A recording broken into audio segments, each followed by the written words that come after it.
And the topic is information technology, the role of information technology in central service. So in chapter 21 of the textbook on page 418. In the introduction, it states that central service professionals must responsibly manage the equipment, instruments, and supplies in their facility that are entrusted to them. These items are in constant movement between the departments as they're dispensed, used, and replaced or processed. To maintain order and ensure the availability of items for patient care, CS staff must track each item to ensure that it can be quickly located. You don't know the frustrations of not being able to find something. To determine when consumable supplies should be replaced, to monitor item usage, to maintain accurate records of processes such as sterilization and distribution, and to assist with quality assurance processes and regulatory compliance, and then to capture information for financial analysis.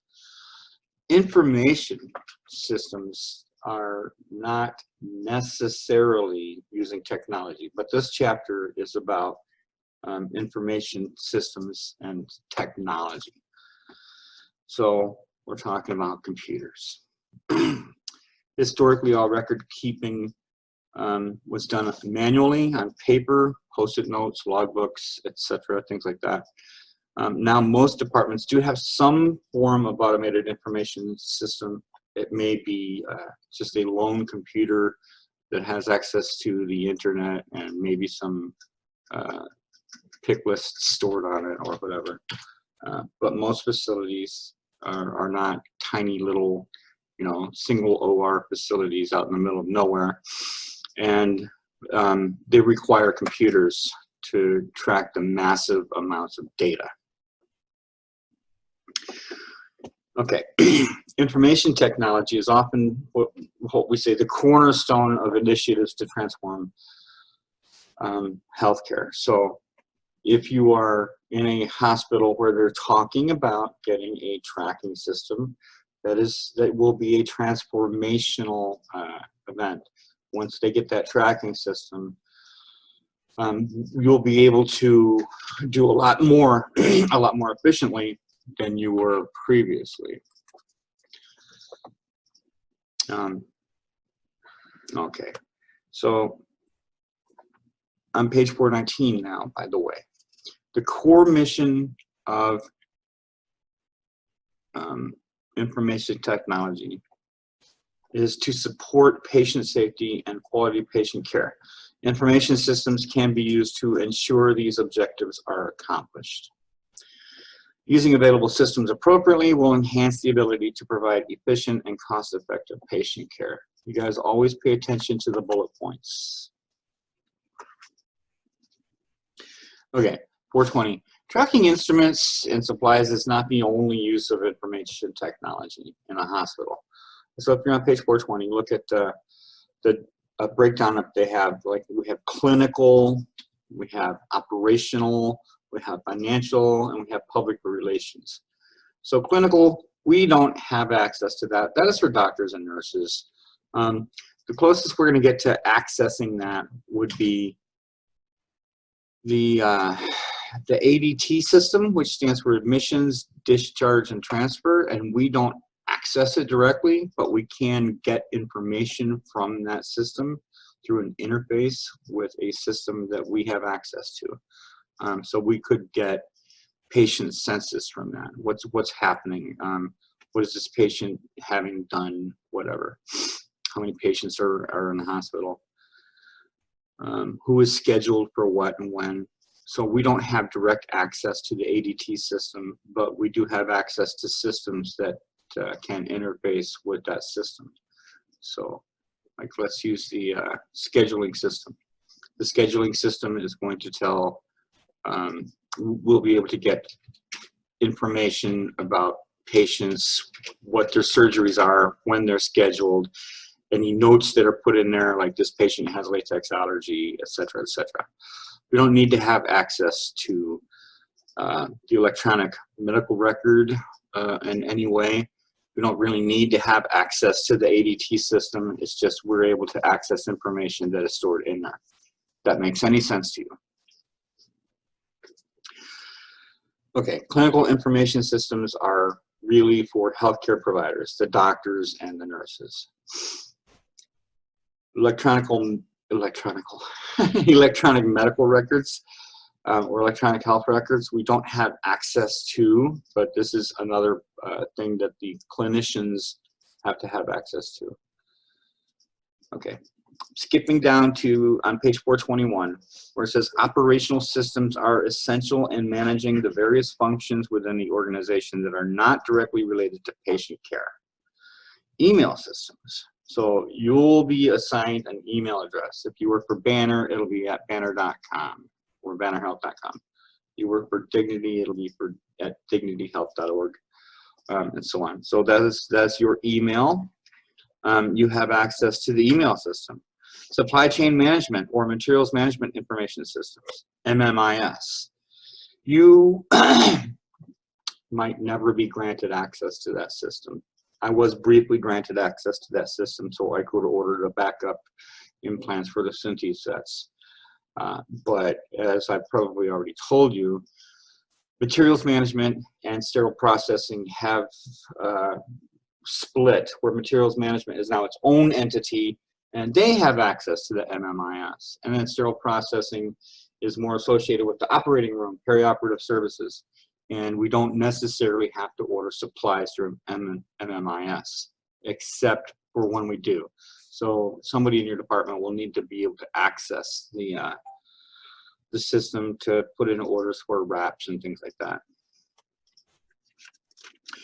Asset management or tracking systems. Now, these are the systems that we use to track things like medical equipment, instruments sets, individual instruments if you're tracking at the individual level, really anything that we're responsible for dispensing.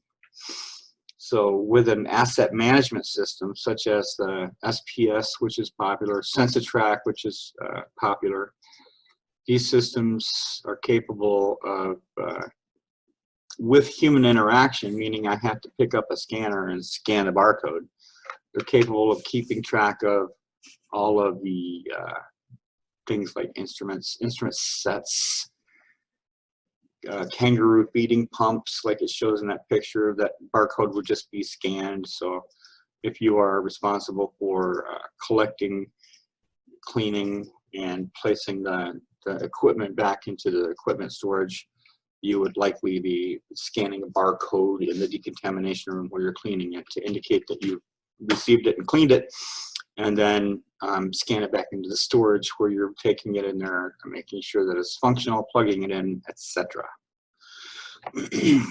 Okay. A staff scheduling system can be used to monitor compliance with the organization's time clock policies. Facility systems, we're going to skip over that. Human resource systems, so whenever you apply for a job or a transfer within your company, that goes through the HR system. Financial systems, we don't really deal much with financial systems as a tech. There are accounts payable. A charge description master system. I want you to remember this one. Charge description master. These are used to manage a listing of services and items that are chargeable to patients. Why does that matter? Well, it does matter. It matters that we keep track of and account for all of the dollars that go through our department. There's billing, payroll, decision support systems, and so on. Okay. Public relations systems are essential in managing the public perception of the organization. So this is, if you Googled Dignity Health, you would land on a page where you get the chance to choose dignityhealth.org. You click that, that is a public relations website. And of course, these companies like Banner and Dignity, they also have their own Facebook page. They probably have a Twitter handle, things like that. So under public relations, we have the main website, media relations, social media, things like that. Okay, back to tracking systems. I had the pleasure of running a tracking system when I was at Banner Desert. It was one of my favorite jobs of all time. So I saw a lot of value in tracking at the individual level. As it turns out, this does actually create more work for everyone involved, but it was my job to mark every instrument and make sure that people knew that they're supposed to scan every instrument into the sets. So really quickly, I'm going to explain why tracking individual instruments might be a really good idea. We have something called prions. A prion is an abnormal protein. It's not destroyed in normal sterilization processes. So if there are prions on instruments and we are not tracking at the instrument level, we might never be able to find where all of those instruments with prions on them got to. Now, in a perfect world, they would have never left that set. But in the world we live in, instruments tend to migrate from tray to tray. So the Kelly that was in craniotomy set number 3 somehow magically ended up in minor set number 6. If you're not aware of that fact, because you're not tracking at the individual instrument level, you will not be able to recall that set and deal with those prions. Prions are very dangerous and they cause death in people who get infected with them.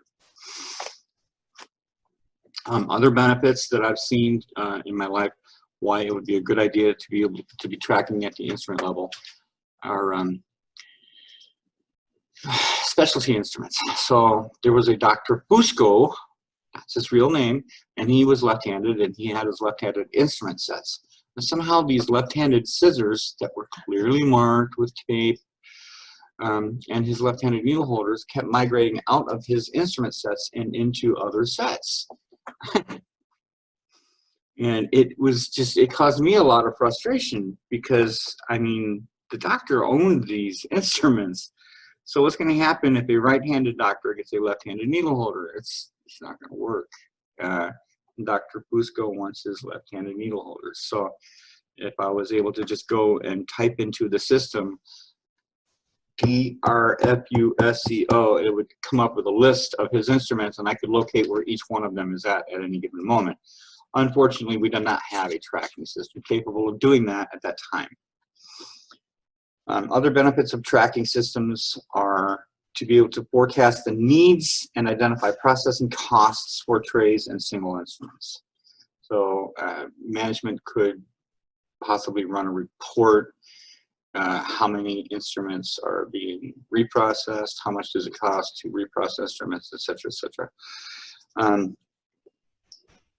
But forecasting needs. So this is something that if you had an interface between your tracking system and the surgery scheduling system, the surgery scheduling system knows that X number of patients are scheduled for Y number of cases, and these cases need particular instrument sets, and it can communicate with our tracking system which instrument sets are needed.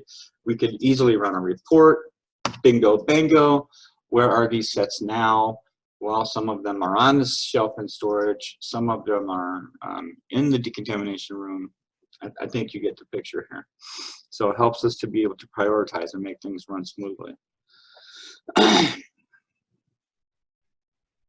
Excuse me. Manual methods that use handwritten tags, logbooks, wall-mounted bulletin boards, etc. to track equipment are now being replaced with computerized alternatives. But not all computerized alternatives are the same.